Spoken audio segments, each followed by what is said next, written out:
what we ought to tell is how we got in this predicament. We had taken this car to have it painted. The painter removed the hood, left the hood off of it, but it's sitting outside. Now it had the air cleaner on it, but you know, Ford will, everybody, not just Ford, has that little tip, and I guess that would fill up with water, leak down in the cylinders. We'll show you the carburetor and everything, and the intake. And the intake valves were open after, you know, you taking the paint, it's like taking the purgatory. It was there for a year, and finally after a year and a half or so, we finally got tired of the excuses and went and got the car, and we didn't have time to work on it when we got it. We had more projects going on, so we put this car, it stayed inside after that, but it was in storage. So it set for another 2 years before we decided we would try to get it running. We were just going to sell it as is, and we had somebody coming to buy it, and we were, well, let's get it running, and the starter just clicked. Well, we thought, well, maybe it's bad, you know, battery, I don't have enough. There's no battery that had enough to turn through that rust.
This is one pass with the laser, and this is the cylinder next to it was also was pretty bad, but this was the worst one. We actually pulled big chunks of rust out of this cylinder.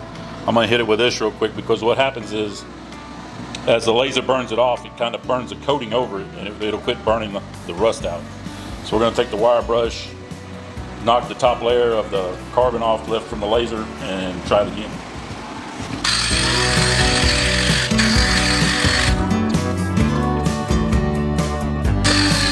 Again, I mean, you can see that the rust is coming off with my finger after the laser, the first round with the laser. We're gonna have to get it up in here better, and we'll vacuum this out and we'll take another shot at it.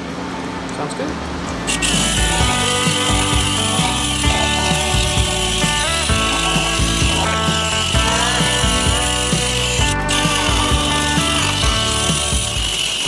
All right, this is after the second round of lasering.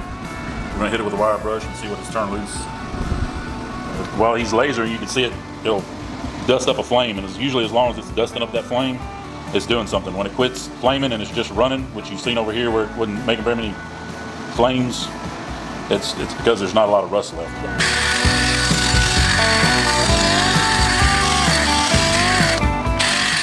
You can see after the second run how much more rust it got off of it. There we go, you can see really good there. It's still, I mean, it's still got a pretty heavy scale of rust on it. It's 70% better than what we started with, I'll tell you that.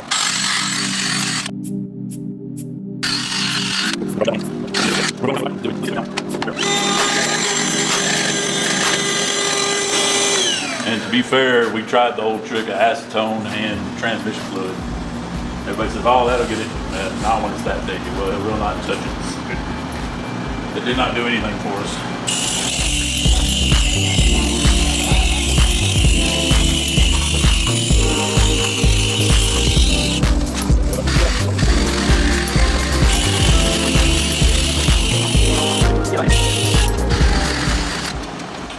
Alright, this is no PB blaster. This is 3 rounds with the laser. We're gonna put the pipe wrench on there. With this particular motor, it has a sleeve that goes over the crank to space the harmonic balancer.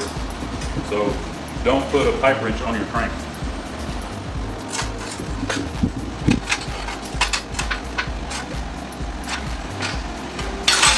There you go. Yep, that was it. Yep. Look at it. Now we purposely didn't put PB Blaster in there so y'all can say, well, it was the PB Blaster that did it. Well, it was the laser and the cleaning. You get it clean, it'll start to move. PB brass cylinders. Will that go all the way to the top? I don't know. We'll find that out in a minute. We're gonna roll it just a little bit and clean out the rust that's we can get to now. Actually, that one isn't going to the top. We're gonna clean out this rust, clean out the rust in the other cylinder, and then we're gonna try to spin her through.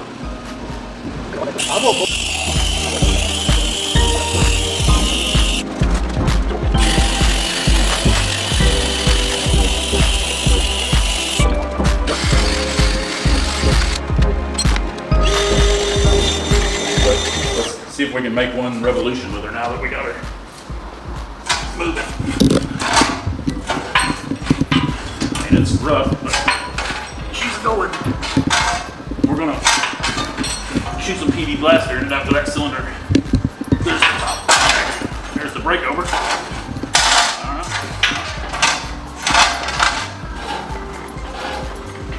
That's it right there, gritty.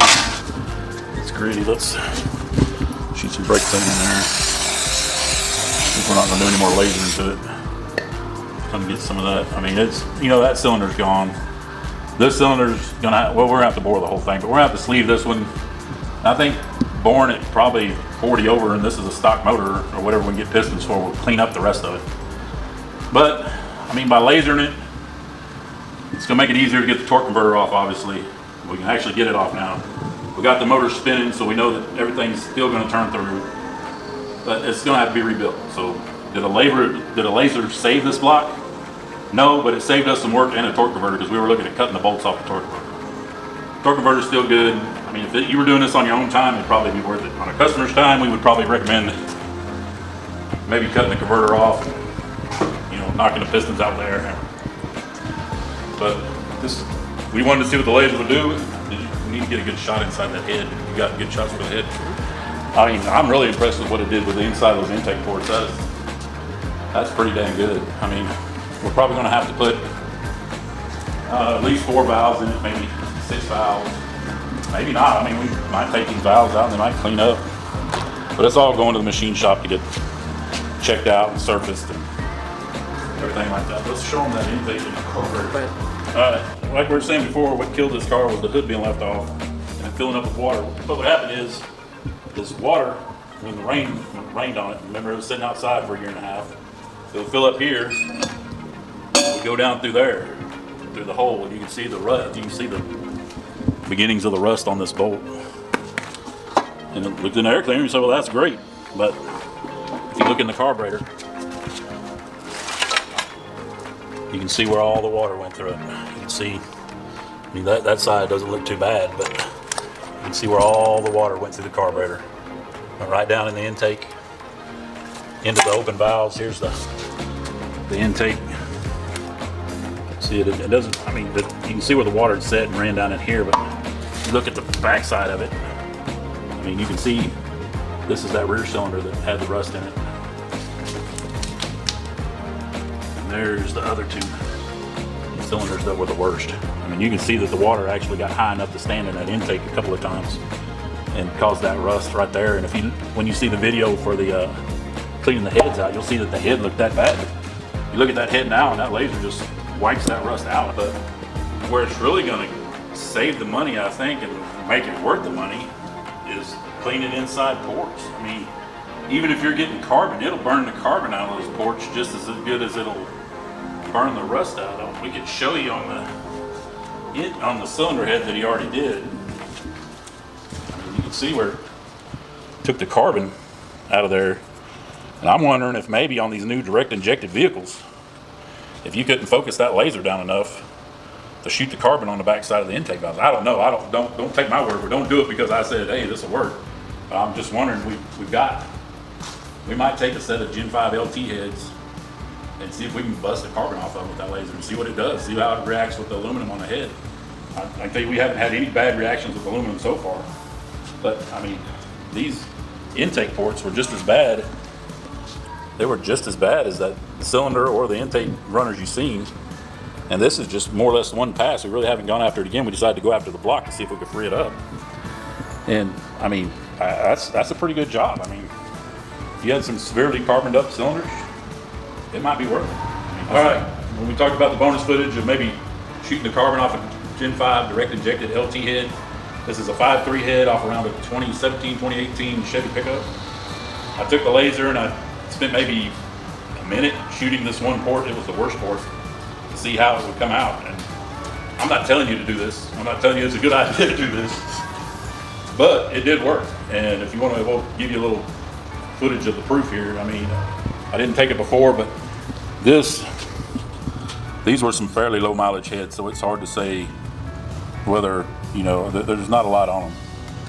But this is the port that I did with just, I mean, maybe a minute worth of blasting. And then I ran that brush in there to move anything that was loose. I think if you shot it with some carbon choke cleaner and blew it out with air, I think it would be excellent. I mean, this would save some time. But like, again, I'm not telling you to do this. If you do this, do it at your own risk and your own peril. You don't say, well, that goofy guy from 10 Speed told me to do it. But we did it. These heads were off. These are just, this head, the cam failure like most of these do. It ought to come with an apology when you buy them. But we tore this engine down. We didn't have all the accessories for it. We didn't have the intake and all that. It was just a bare block engine. So we tore it down, kept the crank, kept all the parts here. Maybe if we get another 5.3, we got parts to where we can just put it all back together and have a decent motor, put in something. We've done a few LT swaps. We did a Grand Wagoneer, an 80, I think it's a 1980 Grand Wagoneer.